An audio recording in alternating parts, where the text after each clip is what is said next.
जय श्री कृष्ण। नमस्कार। उपनिषदों के अध्ययन की श्रृंखला में मांडुक्य उपनिषद में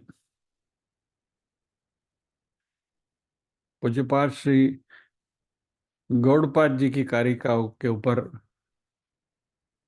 हमारा विश्लेषण चल रहा है।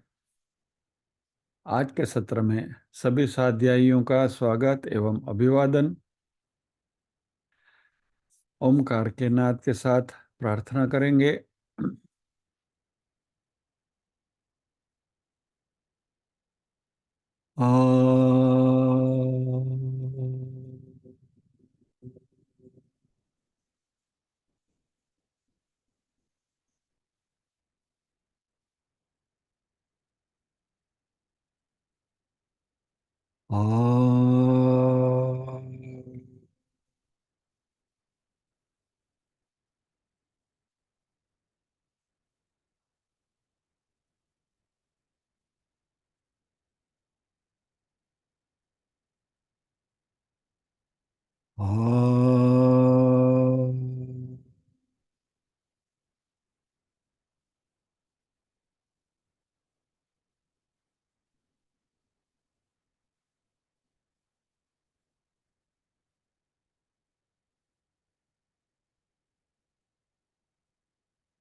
वक्रतुंड महाकाय सूर्यकोटि समप्रभ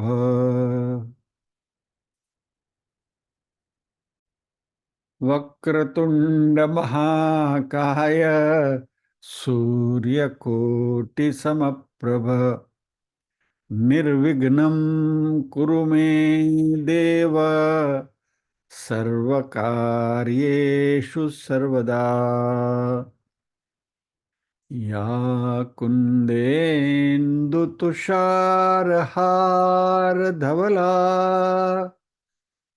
या शुभ्रवस्त्रावृता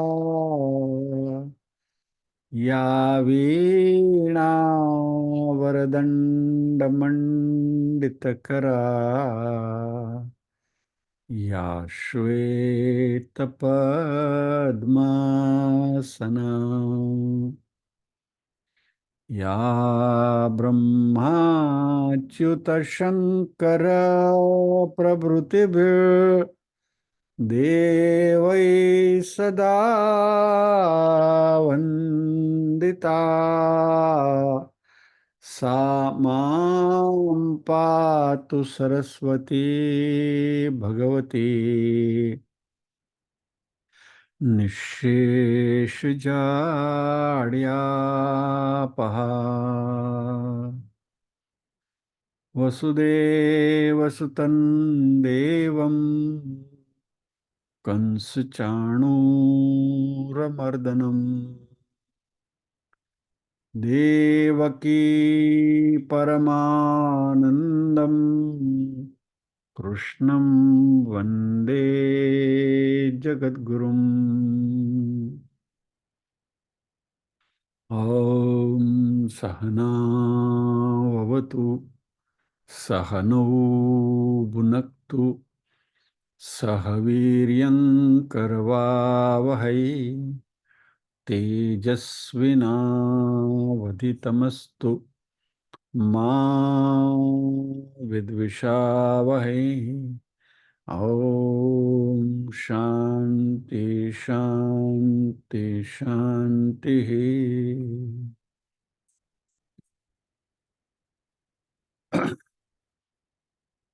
मांडुक्य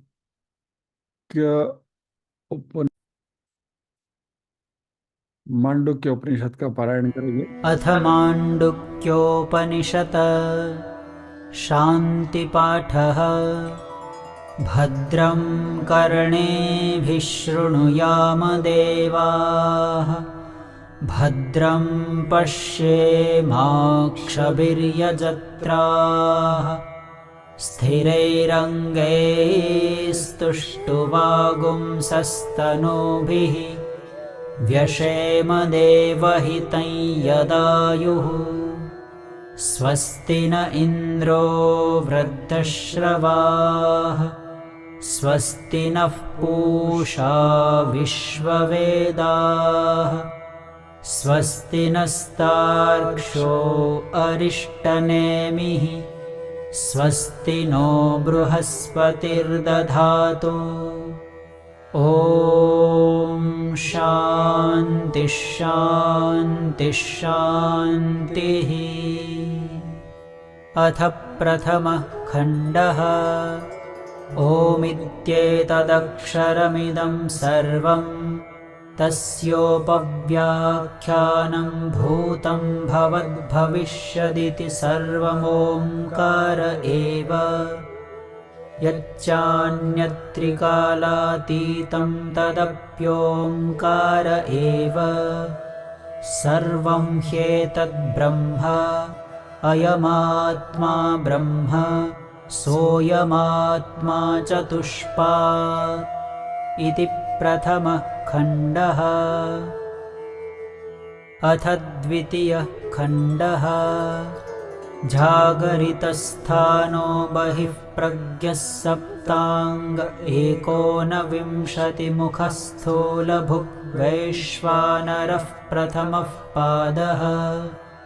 स्वप्नस्थानोऽन्तः प्रज्ञः सप्ताङ्ग एकोनविंशतिमुखः प्रविविक्तभुक् तेजसो द्वितीयः पादः। यत्र सुप्तो न कञ्चन कामं कामयते न कञ्चन स्वप्नं पश्यति तत्सुषुप्तम्। सुषुप्तस्थान एकीभूतः प्रज्ञानघन एव आनन्दमयो ह्यानन्दभुक् चेतोमुखः प्राज्ञस्तृतीयः पादः। एष सर्वेश्वर एष सर्वज्ञ एषोऽन्तर्याम्येष योनिः सर्वस्य प्रभवाप्ययो हि भूतानाम्। नान्तः प्रज्ञं न बहिः प्रज्ञं नोभयतः प्रज्ञं न प्रज्ञानघनं न प्रज्ञं नाप्रज्ञम् अदृष्टमव्यवहार्यमग्राह्यमलक्षणमचिन्तमव्यपदेश्यमेकात्म्यप्रत्ययसारं प्रपञ्चोपशमं शान्तं शिवमद्वैतं चतुर्थं मन्यन्ते स आत्मा स विज्ञेयः इति द्वितीयः खण्डः। अथ तृतीयः खण्डः। सोऽयमात्मा अध्यक्षरमोङ्कारोऽधिमात्रं पादामात्राः मात्राश्च पादाः अकार उकारो मकार इति। जागरितस्थानो वैश्वानरोकारः प्रथमा मात्रा आप्तेरादिमत्वाद्वा आप्नोतीह वै सर्वान् कामान् आदिश्च भवति य एवं वेद।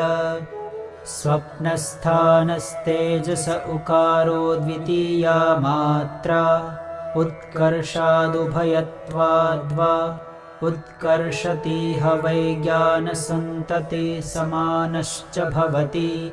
नास्या ब्रह्मवित्कुले भवति य एवं वेद। सुषुप्तस्थानः प्राज्ञोमकारस्तृतीया मात्रा मितेरपीतेर्वा मिनोति हवा इदं सर्वम् अपीतिश्च भवति य एवं वेद इति तृतीयः खण्डः। अथ चतुर्थः खण्डः। अमात्रश्चतुर्थो व्यवहार्यः प्रपञ्चोपशमः शिवोऽद्वैत एवमोङ्कार आत्मैव संविशत्यात्मनात्मानं य एवं वेद य एवं वेद इति चतुर्थः खण्डः। समाप्ता च माण्डुक्योपनिषत्। हरिः ओम्।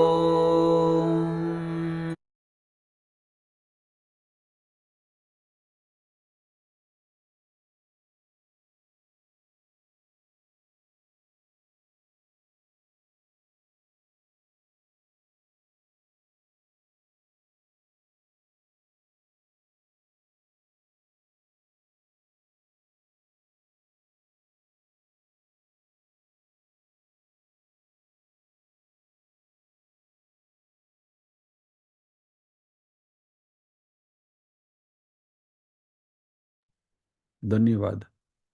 मांडुक्य उपनिषद के कारिकाओं में दूसरा अध्याय वैतथ्य प्रकरणम के ऊपर उसकी समरी की चर्चा हम कर रहे हैं। हमने गत सत्र में देखा, थोड़ा रिवाइंड कर लेते हैं। यदि मिथ्या को मिथ्या हमने समझ लिया, ये मिथ्या है, तो उसका जो अनुभव है, उसके साथ का जो व्यवहार है और उसका जो उपयोग है,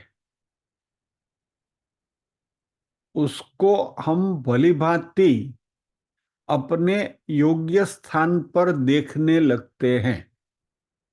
यानी कि जगत मिथ्या है तो जगत से हमें अनुभूति जो भी हो रही है, तो हमें पता है कि ये टेम्पररी है, ये परमानेंट नहीं है।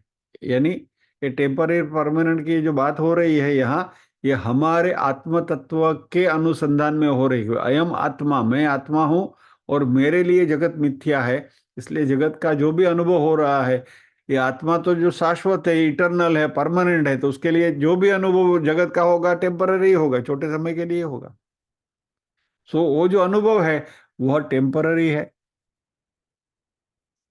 जगत के साथ हमारा जो व्यवहार है वो भी टेम्पररी है, और जगत की जो भी कुछ उपयोगिता है वो भी टेम्पररी है, क्योंकि हमेशा रहने वाला नहीं है।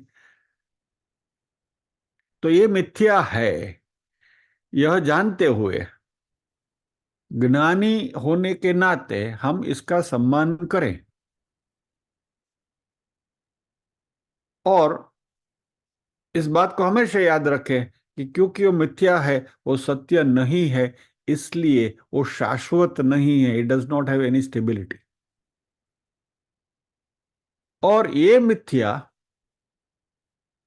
जो जगत है हम सामने देखते हैं, बेतुका है, यानी कि अनप्रेडिक्टेबल है, बेकाबू है, अनकंट्रोलेबल है, और बेकार है, अनसस्टेनेबल है। यानी इसको आप प्रेडिक्ट नहीं कर सकते, नेक्स्ट मोमेंट क्या होगा पता नहीं, उसके ऊपर हमारा कोई कंट्रोल नहीं है, और वो हमेशा रहता नहीं, अनसस्टेनेबल है, इसलिए वो बेकार है।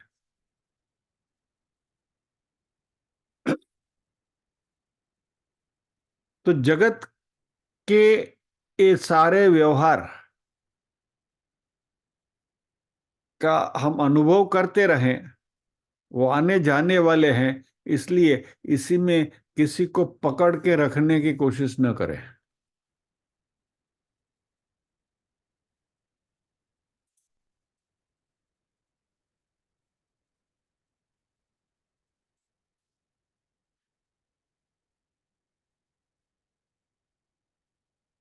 वो एक गीत है ना, ये हवाएं भी कभी चुपचाप चली जाएंगी, लौट के फिर कभी गुलशन में नहीं आएंगी। अपने हाथों से हवाओं को गिरफ्तार न कर, मैं तो एक ख्वाब हूँ, इस ख्वाब से तू प्यार न कर। बराबर। ये हवाएं चुपचाप चली जाएंगी, लौट के फिर कभी गुलशन में नहीं आएंगी। अपने हाथों से हवाओं को गिरफ्तार मत कर। तो इस जगत के साथ का व्यवहार ऐसा ही है, हाथों से हवा को गिरफ्तार करने का। हाथ में मुट्ठी में हवा ने पकड़वा जाओ तो શું થાય? કાંઈ नहीं, खाली જ રહેવાની। जगत के साथ का ये जो सारा व्यवहार है, वो आत्म तत्व की दृष्टि से देखें तो कुछ ऐसा है। इसलिए जगत का आनंद लें, उसकी अनुभूति करें, लेकिन उसमें से शांति, सलामती और सुख ढूंढने की कभी कोशिश न करें।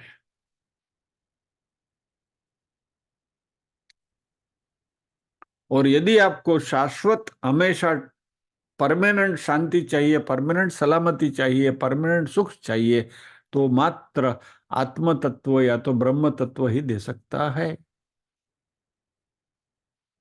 और हमने ये बात देखी थी कि जब तक हमें ब्रह्म तत्व की अनुभूति नहीं होती, जब तक हमें आत्म तत्व की अनुभूति नहीं होती, तब तक हम सगुण साकार ब्रह्म यानी कि ईश्वर के ऊपर निर्भर करें।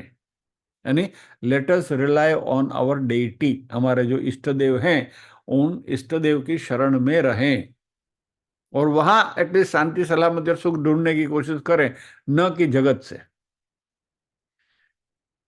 यानी जब तक आत्म तत्व की अनुभूति नहीं होती तब तक जगदीश्वर के शरण में जाएं, जगत के शरण में नहीं।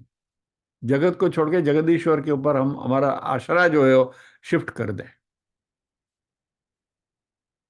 तो क्या होगा? ये सारी चीजें आती जाती रहेंगी, लेकिन इनमें से कोई हमें डिस्टर्ब नहीं करेंगे।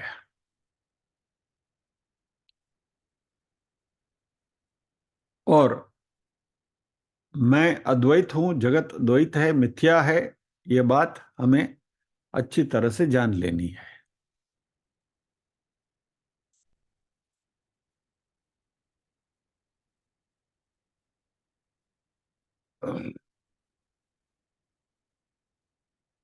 अभी गौड़पा जी यहाँ एक और बात कर रहे हैं,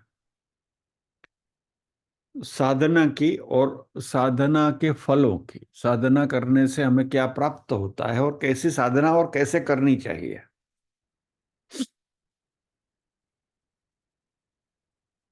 और बहुत एम्फेटिकली कहते हैं कि मांडुक्य उपनिषद तभी कारगर निवड़ेगा या तो उपयोगी निवड़ेगा, इट विल वर्क ओनली, यदि आप इस साधनाओं के टप्पे से गुजरते हैं। और वो है कर्मयोग, निष्काम कर्मयोग, बराबर, जिसके बारे में हम भगवत गीता में बार बार चर्चा करते हैं। यद यद कर्म करोमि तत् तद अखिलम शंभो तवाराधनम, बराबर। तो ये निष्काम कर्म योग। फिर उपासना योग। उपासना किसकी होती है? सगुण साकार की, यानी कि अपने इष्ट देव की। तो हमारे इष्ट देव की उपासना करें। और फिर शास्त्रों का श्रवण और मनन करें और निधि ध्यासन करें, बराबर। तो निष्काम कर्मयोग, इष्ट देव की उपासना, शास्त्रों का श्रवण, मनन और निधि ध्यासन, ये 5 स्टेजेस जो हैं,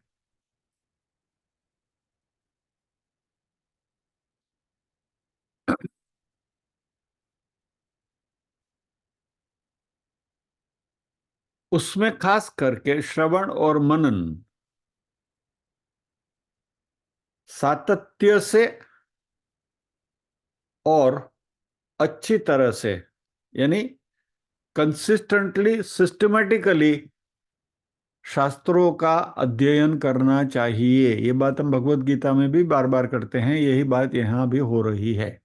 श्रवण और मनन के ऊपर काफी एम्फेसिस दिया जा रहा है। अभी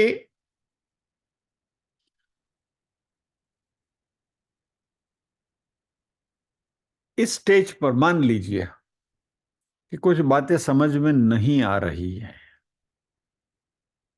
क्या? वो धीरे धीरे सुपाच्य होगा, धीरे धीरे समझ में आएंगी ये बातें।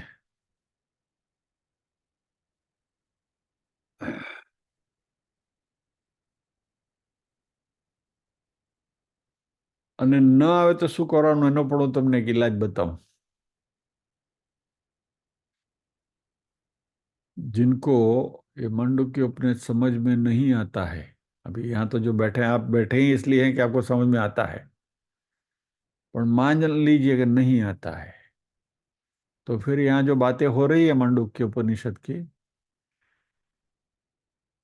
अभी श्रावण मास में अधिक मास गया था ना, इसमें आपने सब अधिक मास की सब पूजा वगैरह करी होगी। तो उसमें क्या होता है, प्रत्येक दिन अधिक मास की एक वार्ता होती है, कहानी होती है। પછી બેનો શું કરે કે હાથમાં ચોખા લે, કરે ને પછી जय पुरुषोत्तम भगवान, पुरुषोत्तम भगवान, पुरुषोत्तम भगवान। और जो प्रीस्ट है वो कहानी करते हैं, बराबर। धारा नगरी में राजा भोज का राज था, पुरुषोत्तम भगवान। राजा बहुत दानी और प्रजावत्सल था, पुरुषोत्तम भगवान। प्रजा के दुख में वो दुखी होता था, प्रजा के सुख में सुखी होता था, प्रजा का बहुत ध्यान रखता था। इस राज्य में दो महिलाएं रहती थी, एक का नाम धनबाई और दूसरे का नाम मनबाई था। जय पुरुषोत्तम भगवान। हाथ में चावल रखने का, बोलते जाने का। दोनों पड़ोसन थी। अधिक मास में दोनों व्रत तप करती थी। नदी में रोज स्नान करने के लिए जाती थी। धनबाई नहा के बोलती थी कि मुझे भूपाल यानी कि राजा भोज मुझे मेरी पर कृपा करें। और मनुबाई ऐसी बोलती थी कि मुझे नंद गोपाल मेरे पर कृपा करें। राजा की दासी एक बार स्नान करने के लिए गई। उसने धनबाई मनबाई की प्रार्थना सुनी, राजा से बात करी, और ये धनबाई है वो तो आपकी प्रार्थना करती है, और मनबाई है वो तो नंद कुंवर की प्रार्थना करती है। राजा ने सोचा कि ये मेरी प्रार्थना करती है तो मुझे उसके लिए कुछ करना चाहिए। तो राजा ने एक बार धनबाई को बुलाया अपने दरबार में। जय पुरुषोत्तम भगवान। धनबाई ये सोचते हुए आई कि मुझे राजा ने बुलाया है तो कुछ अच्छा इनाम मिलेगा। तो राजा ने उसको एक बहुत बड़ा कद्दू दे दिया हाथ में। धनबाई ने सोचा कि कद्दू लेकर मैं जाऊंगी तो उससे क्या होगा, सब मेरी बांसी उड़ाएंगे कि राजा के दरबार में गई और कद्दू लेकर आई। तो रास्ते से आते आते उसने कद्दू सब्जी वाले को 4 आने में बेच दिया, और वो घर आ गई। और थोड़ी देर में मनबाई सब्जी लेने के लिए गई, उसने बहुत बड़ा कद्दू देखा तो उसने सोचा कि चलो वो कद्दू लेकर जाती हूँ, काट के पड़ोसी में बच्चों को बांट दूंगी तो ये बच्चे खुश हो जाएंगे। तो मनबाई ने वो कद्दू 6 आने में खरीद लिया। घर आके जैसे कद्दू को काटने गई तो उसमें से सोना मोहर की बारिश हुई। पूरा कद्दू सोना मोहर से भरा हुआ था। उसने कुछ कुछ थोड़ी चंद सोना मोर बेची, उसमें से ब्राह्मणों को ब्रह्म भोजन करवाया, दान धर्म किया, और मनबाई की जय जयकार होने लगी। राजा ने सोचा मैंने तो कद्दू में भरकर धनबाई को दिया था स्वर्ण, और मनबाई की जय जयकार क्यों हो रही है। राजा देखने के लिए आया तो उसने देखा रे तो मनबाई की जय जयकार हो रही है। तो राजा भी समझ गया कि जिसके भाग्य में जो होता है वही उसको मिलता है। राजा भी उसको नहीं दे सकता यदि उसके नसीब में नहीं है। ऐसे करते करते दूसरा पुरुषोत्तम मास आया। तभी धनबाई ने वापस परमात्मा की पूजा करी, सेवा करी, और उसके ऊपर भगवान की कृपा हुई। उसका भी दारिद्र्य पूरा हो गया। जैसे धनबाई और मनबाई को पुरुषोत्तम भगवान की कृपा हुई, वैसी सबके ऊपर हो जो पुरुषोत्तम भगवान की जय।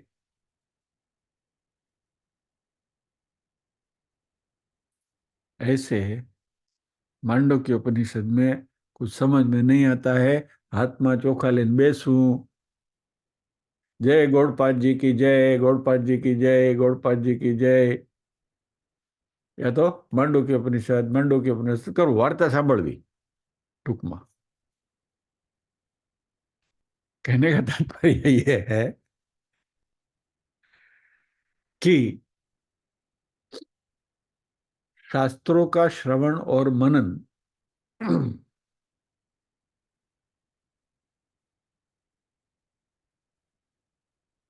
समझ में नहीं आए तो भी कंसिस्टेंटली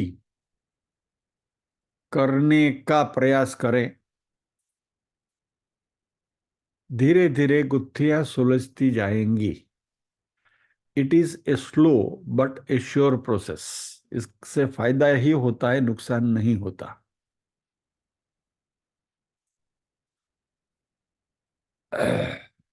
तो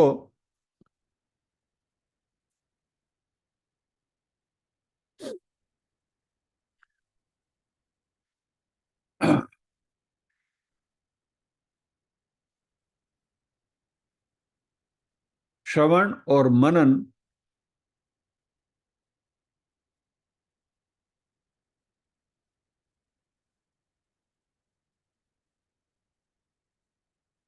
करते रहना है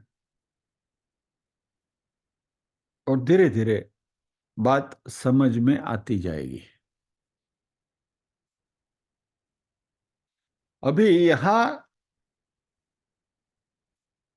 श्रवण से मात्र सुनने से बात नहीं जमती, मनन भी उसके ऊपर करना जरूरी है।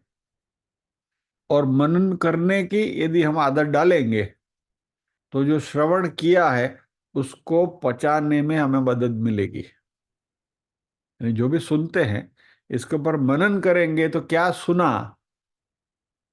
वह हमारे मन में दृढ़ीभूत होता जाएगा। यानी कि आज सुना अगले गुरुवार को भूल गए, ये नहीं होगा।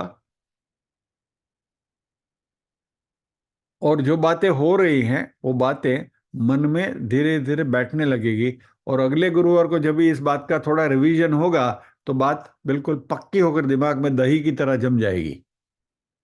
सो श्रवण के बाद मनन का ये बहुत बड़ा महत्व है।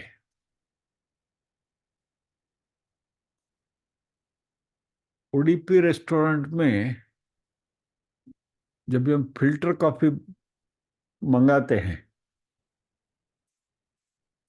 हम बहुत लोगों का ये अनुभव है, तो फिल्टर कॉफी में वो शक्कर डालता है, लेकिन क्या करता है वो जो उसके कप आता है उसके अंदर प्याली में फिल्टर कॉफी भर के एक चम्मच शुगर डाल के ऐसे लेकर आता है। अब आप सीधी ऐसे ही पीने जाओ तो कड़वी लगती है, तो शुगर को हिलाना चाहिए, बराबर। या तो फिर वो वेटर को बोलना चाहिए तो ऐसा ऐसा आपको मिक्स करके देगा, बराबर। यानी यदि ये शुगर को आपने हिलाया नहीं, शक्कर को, तो कॉफी कड़वी लगती है। वैसे ही यह जो ज्ञान है इसको यदि हम हिलाएंगे नहीं, स्टर नहीं करेंगे, तो दिमाग के किसी कोने में पड़ा रहेगा। तो ये जो मनन की क्रिया जो है वह ये फिल्टर कॉफी को स्टर करने की क्रिया है, हिलाने की क्रिया है। यानी कि जो भी हमने सुना, यानी कि जो भी शक्कर डाली हमने अंदर ज्ञान रूपी, उसको यदि हम स्टर करेंगे तो वह घुल कर, जैसे कॉफी को शक्कर मीठा बनाती है, वैसे ये हमारे ज्ञान की प्रक्रिया को मीठा बनाएगा, मनन। अभी कॉफी तो आई, शक्कर भी अंदर है, उसको हिला भी लिया आपने, ये सब हो गया। अभी करना क्या है, वो कॉफी को पीना चाहिए ना। ऐसे टेबल के ऊपर रहने दोगे तो फिर कॉफी मंगा के फायदा क्या, है ना। तो जैसे कॉफी आई, श्रवण किया, कॉफी आई, फिर बाद में उसका मनन किया, हिलाया उसको, तो फिर पीना है। तो जो पीने की जो क्रिया है वह, एक्सक्यूज मी एक मिनट, हाँ। तो अभी वो कॉफी को पीना है और ये जो पीने की क्रिया है वो निधि ध्यासन की है। यानी ये जो निधि ध्यासन है वो दो प्रकार का होता है, एक समाधि अभ्यास रूप और एक ब्रह्म अभ्यास रूप निधि ध्यासन। ये टर्मिनोलॉजिस्ट शायद हम पहली बार यहाँ इसका उपयोग कर रहे हैं। निधि ध्यासन तो हमने किया, बहुत बार बातें करी, लेकिन ये निधि ध्यासन के भी दो प्रकार हैं। एक है समाधि अभ्यास रूप और दूसरा है ब्रह्म अभ्यास रूप। अब ये दोनों में फर्क क्या है? समाधि अभ्यास रूप निधि ध्यासन जो है, उसमें जो भी बातें हमने सीखी, मनन करके डाउट सब क्लियर कर दिए, अब ये बात पक्की हो गई, तो इस बात के ऊपर बार बार सोचते रहना। यानी एग्जाम्पल के तौर पे यदि हम कहें कि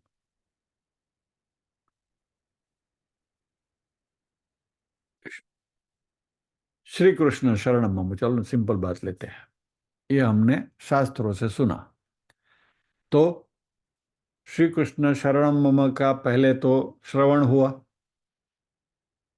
श्रवण हो तो बात समझ में आई नहीं क्या है, व्हाट डज इट मीन। तो फिर उसका अर्थ समझा, मनन किया, अर्थ समझने से हमें अर्थ समझ में नहीं आया तो पूछा, बराबर। तद्विद्धि प्रणिपाते न परिप्रश्न सेवया, प्रश्न पूछकर उसका खुलासा कि भाई इसका आप बता दो दिए अष्टाक्षर मंत्र श्री कृष्ण शरणम मम, तो भी इसका अर्थ क्या है, तो उसका फिर अर्थ हमें जानने को मिला कि शरणम का अर्थ है यहाँ एबोर्ड, ABODE, यानी कि स्थल, रहने का स्थान। यानी कि श्री कृष्ण मेरा शरण है, यानी कि मेरा रहने का स्थान है। Shri Krishna is my abode, यानी I live in Shri Krishna, मारो રહેણાંક છે श्री कृष्ण, ये अर्थ है श्री कृष्ण शरणम मम का। तुमने समझ लिया तो मनन होने लगा। तो पहले सुना, अर्थ समझ में नहीं आया, फिर बाद में मनन करने की कोशिश करी, समझ में नहीं आया, और उसका अर्थ हमने जाना, अर्थ पता चला, बराबर, तो अभी बात भी आई, समझ में भी आई। अभी हमें क्या करना है, समाधि अभ्यास रूप, यानी इसके ऊपर हमें बार बार गौर करते रहना है। श्री कृष्ण शरण मम, श्री कृष्ण शरण मम, यानी कि श्री कृष्ण मेरा आश्रय है, श्री कृष्ण ही मेरा आश्रय है, ये जगत मेरा आश्रय नहीं है, मेरा आश्रय श्री कृष्ण है। अभी हमने बात करी थी ना कि भाई जब तक ब्रह्म ज्ञान नहीं होता है, आत्मज्ञान नहीं होता है, तब तक हमें हमारे सगुण साकार इष्ट देव की शरण में रहना है, और that is what we mean by Shri Krishna शरणम मम। जब तक आत्मज्ञान नहीं होता है, तब तक श्री कृष्ण के शरण में रहना है, और ये अष्टाक्षर मंत्र जो है उसका हमें अध्ययन करते रहना है, गौर करते रहना है, और मात्र माला जपना टुंग टुंग टुंग टुंग नहीं करना है, अर्थ के साथ। श्री कृष्ण शरण में नहीं, श्री कृष्ण ही मेरा आधार है, यानी इस जगत से मेरा आधार नहीं है, मेरा आधार श्री कृष्ण ही है। तो ये जो मन में बार बार सोचते रहना और इसको मन में दृढ़ीभूत करना, इसको समाधि अभ्यास रूप निधि ध्यासन कहते हैं। यानी कि शास्त्रों से जो बातों को हमने सीखी, उनको पक्की करके दिमाग में बिठा दे। अभी उसका जो अगला स्टेज जो है, वो ब्रह्म अभ्यास रूप निधि ध्यासन है। और उसमें जब भी व्यवहार में बात आई, तब ये श्री कृष्ण शरण मम दिमाग में आना चाहिए, बराबर।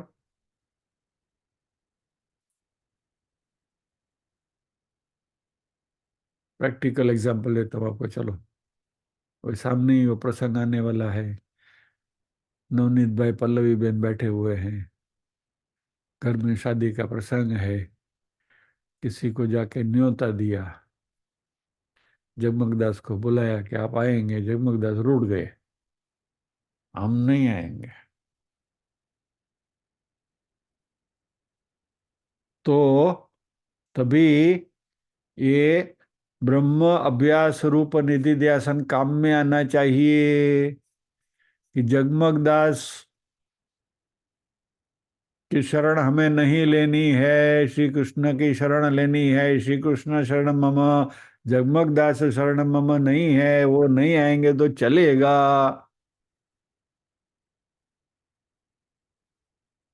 Nobody except Sri Krishna is indispensable in this world. इस जगत में किसी के बिना नहीं चलता है, ऐसा नहीं, किसी के बिना भी चलता है, मात्र श्री कृष्ण के बिना नहीं चलेगा। ये श्री कृष्ण शरणम मम, ये बात यदि ब्रह्म अभ्यास रूप निधि ध्यासन चलता रहे तो जगत में कोई भी वस्तु, व्यक्ति, परिस्थिति हमें परेशान नहीं करेगी। राइट। तो दो प्रकार के निधि ध्यासन, समाधि अभ्यास रूप और ब्रह्म अभ्यास रूप।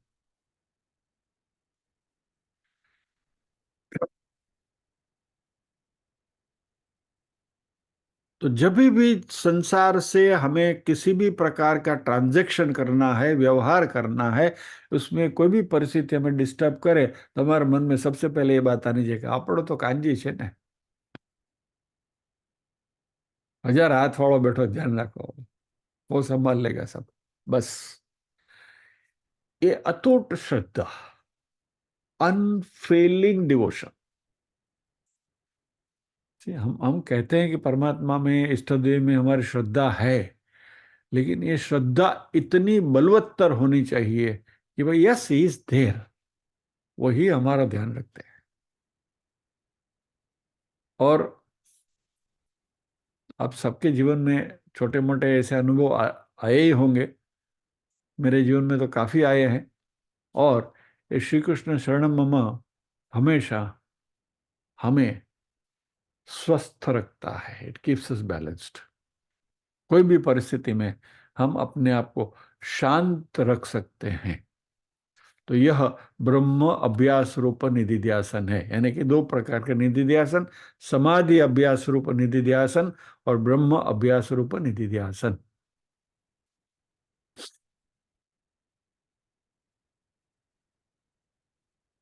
तो ये 5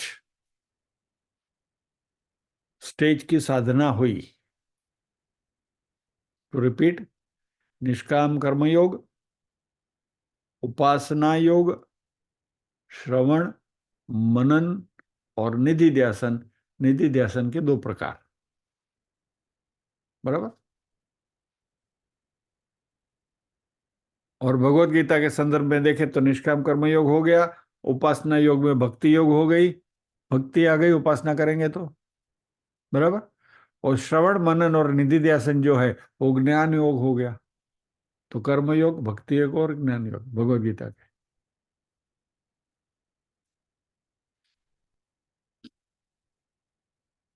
तो ये 5 स्टेजेस का हम अच्छी तरह से पालन करेंगे तो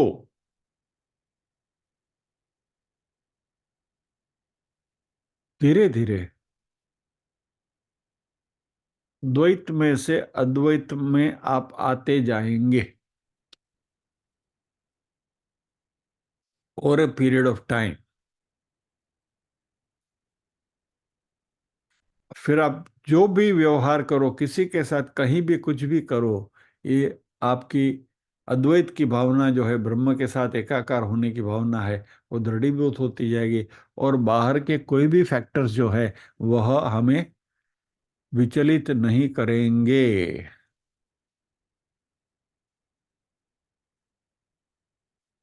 और फिर मजा क्या आएगा मालूम है?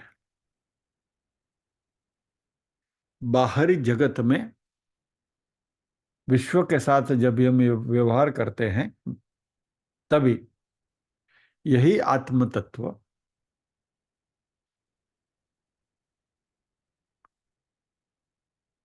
न बदलते हुए अस्तित्व के रूप में दिखाई देता है। उसको समझिए। जगत बदलता रहता है, लेकिन आत्मा तत्व उसी बदलते हुए जगत में सत के रूप में, यानी कि सत यानी इजनेस, बीइंग, मैं हूं, तो मेरा होना यानी आत्म तत्व का होना वो सत है। जगत बदल रहा है लेकिन मैं वहां हूं, आई एम देयर।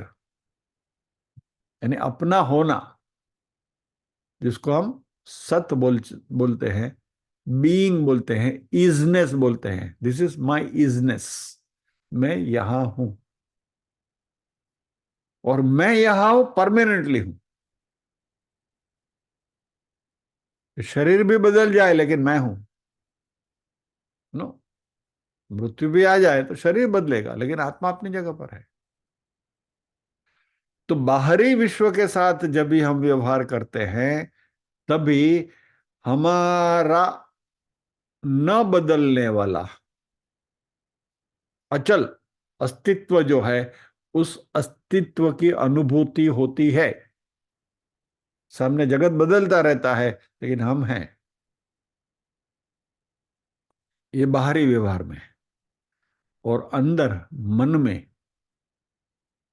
हम हमारे न बदलने वाले शुद्ध चैतन्य की अनुभूति करते हैं, चित्त। यानी बाहर के जगत के साथ मैं हूं, अचल हूं, और मेरा आंतरिक विश्व जो है उसमें मुझे वो चैतन्य की अनुभूति होती है, ब्रह्म चैतन्य की अनुभूति होती है। अरे मैं तो जगत में जो विलस रहा है, जो चैतन्य, शुद्ध चैतन्य, उसी का एक हिस्सा हूं। आई एम दैट, मैं वही चैतन्य हूं। तो बाहरी जगत के साथ के व्यवहार में सत, अंदर की अंदर का हमारा जो विश्व है उसमें हम चित्त हैं, और ये दोनों मिलकर हमें आनंद मिलता है। क्योंकि अभी आपके आनंद में खलबली पहुंचाने वाला कोई तत्व मौजूद नहीं है। There is nothing that can disturb you. हमारा डिफॉल्ट स्टेट क्या है? आनंद का है। आत्मा का जो डिफॉल्ट स्टेट है वो आनंद का है, पूर्णानंद है। लेकिन ये आनंद की हमें अनुभूति क्यों नहीं होती? जैसे सूरज के ऊपर बादल छा जाते हैं तो सूरज का प्रकाश नहीं दिखता, अंधेरा दिखता है। वैसे ही ये आत्मा स्वरूप की अनुभूति, आनंद जो चिरकाल होनी चाहिए, 24/7 डिफॉल्ट स्टेट हमारा है, वो अनुभूति नहीं होती क्योंकि उसके ऊपर अज्ञान के बादल छाए हुए हैं। तो जैसे ही यह बात मन में निधि ध्यासन के द्वारा पक्की होती जाएगी, जगत के साथ के हमारे जो अनुभव है उसमें हमारा होना यानी इजनेस, यानी कि सत तत्व की अनुभूति होती है। और अंदर के साथ हमारा अंतःकरण में हमें उस चित्त की अनुभूति होती है। और ये सत और ये चित्त दोनों मिलकर हमें निजानंद में मस्त रेजे।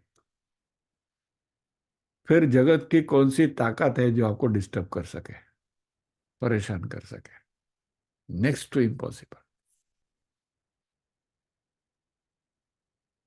और फिर उसकी जो मौज है, वाह, जलसो पड़ी जाए। पढ़े कि ना पढ़े बोलो? विनायक भाई ने पढ़ेगी,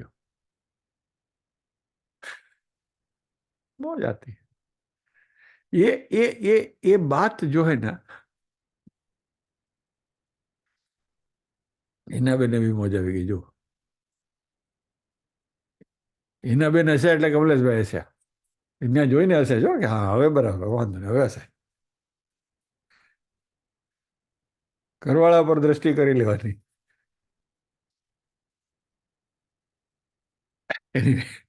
कहने का तात्पर्य ये है कि ये हमारा अस्तित्व, शुद्ध अस्तित्व सत, और अंदर जो है वो चित्त, सत और चित्त दोनों मिलकर हमें आनंद प्रदान करते हैं। और वह आनंद हमारा डिफॉल्ट स्टेट है, यही हमारा सही स्वरूप है।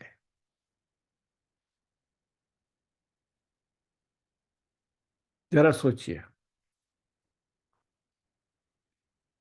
सिनेमा देखने जाते हैं आप, और वहां चलचित्र में कुछ चल रहा है, और वो चलचित्र की कहानी जो है, यदि आपको वो विक्षुब्ध करती है, डिस्टर्ब करती है, आपको, it may be giving you, आपको आनंदित भी करती है और it makes you sad also.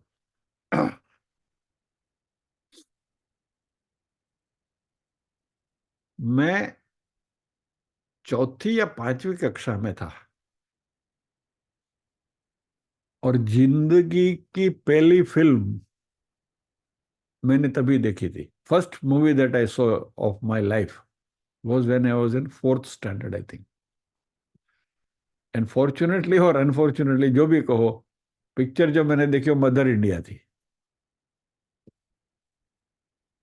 अभी मदर इंडिया में नरगिस के ऊपर कितने दुख होते हैं और कितनी परेशान होती है, तो वो देख देख के मैं रोता था।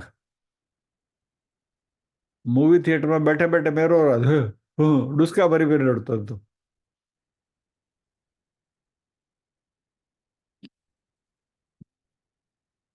यानी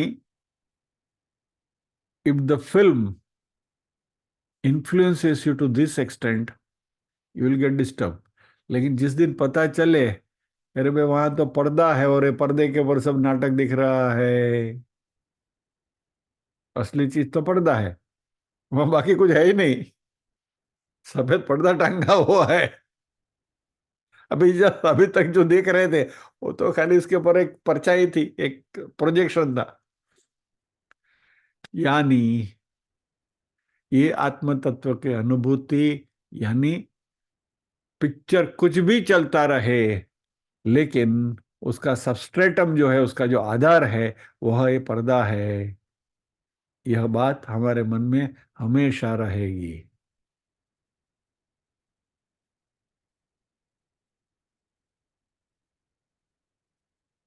फिर भोजन में बिना नमक की सब्जी भी आ गई,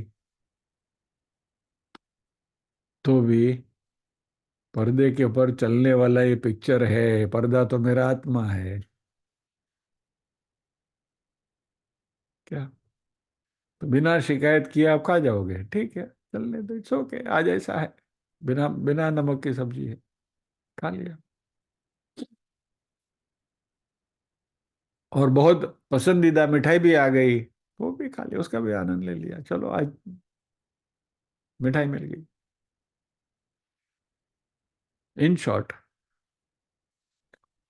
प्लेजर एंड पेन, सुख और दुख दोनों आपको विचलित नहीं करेंगे। दुख विचलित करेंगे तो अब हम सबको पता है, लेकिन सुख भी विचलित करता है हमारे मन की शांति को। क्योंकि सुख के पीछे दुख छुपा ही आता है। क्योंकि moment you are in a state of happiness, आपके मन में दूसरा विचार वो है कि ये टिकेगा ना, रहेगा ना, चला तो नहीं जाएगा ना। So you want it permanently, and we know that nothing is permanent in this world. इस जगत में कुछ भी परमानेंट नहीं है। तो वो सुख के पीछे वो चले जाने का दुख छुपा हुआ रहता है। बरोबर, मुकेश जोशी की वो साइकिल की वो कविता हमने बहुत दिनों पहले देखी थी, अब याद होगी आपको। अभी उसको अभी दोहराता नहीं हूं, लेकिन जस्ट ट्राई टू रिमेम्बर, सुख दुख की सवारी। तो पिक्चर देखते हैं तो वहां पर्दा है, इस पर्दे के ऊपर जैसे हो रहा है, वैसे जगत की सारी घटनाओं को हम पर्दे के ऊपर का प्रोजेक्शन के रूप में देखने लगे, तो फिर हमें कभी कोई प्रॉब्लम नहीं होगा। और फिर ये अद्वैत आत्मा जो है, उसकी अनुभूति होती रहेगी। और इसको ही कहते हैं आत्मनिष्ठा, इसको ही कहते हैं ज्ञान निष्ठा, इसको ही कहते हैं तुरीय, इसको ही कहते हैं स्थित प्रज्ञ, इसी को ही कहते हैं ब्रह्मनिष्ठा, इसी को ही कहते हैं जीवन मुक्ति।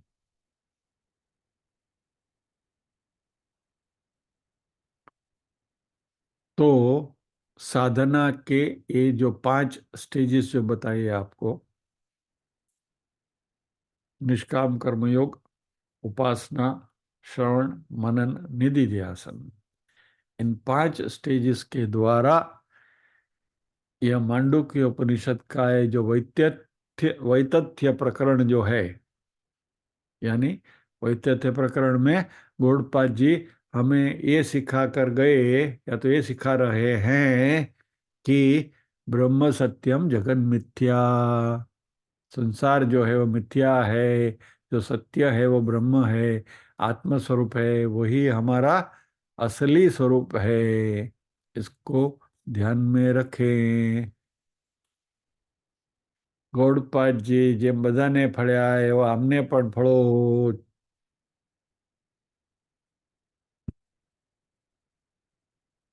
ચોખા વેરી દેવાના અને પછી ખંખેરીને ઊભા થઈ જવાનું।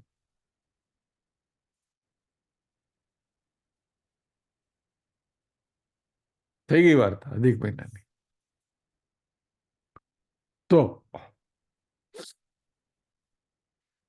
इस चर्चा के साथ हम गौड़पाद जी की कारिका का दूसरा अध्याय वैतथ्य प्रकरण को यहाँ विराम देंगे। इसके बाद तीसरा प्रकरण आएगा अद्वैत प्रकरणम, जिसमें अद्वैत की चर्चा करेंगे वो। उसकी बात हम अगले गुरुवार से करेंगे। तो आज यहीं विराम लेते हैं, प्रार्थना करते हैं।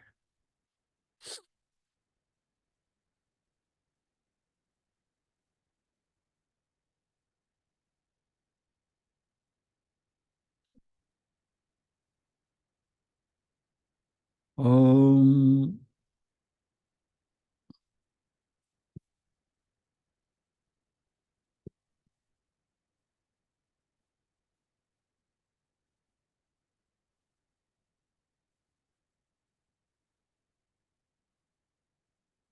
दिख रहा है ना? ओम असतो मा सद्गमय। 1 मिनट उभा जो।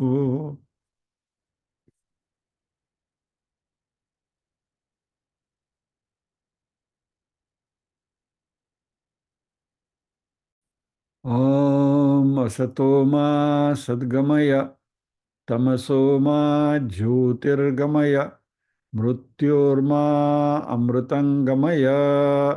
सर्वेषां स्वस्तिर्भवतु, सर्वेषां शान्तिर्भवतु, सर्वेषां मङ्गलं भवतु, सर्वेषां पूर्णं भवतु।